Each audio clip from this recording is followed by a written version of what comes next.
ஏழேழு ஜென்மம் தொட்டு இல்லாத வண்ணம் தொட்டு நானே செய்த பொன்னோவியம் வாழ்நாளில் இன்பம் தந்து ஆனந்தம் கொண்டு வந்து வாழ்வோம் என்ற வாழ்த்தும் சொல்லும்.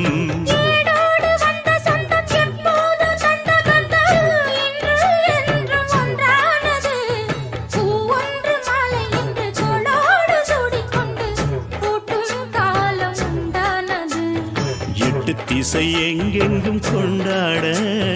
ஒட்டி வந்து நம் காதல் பண்பாட வண்ண பூவோடு பட்டாட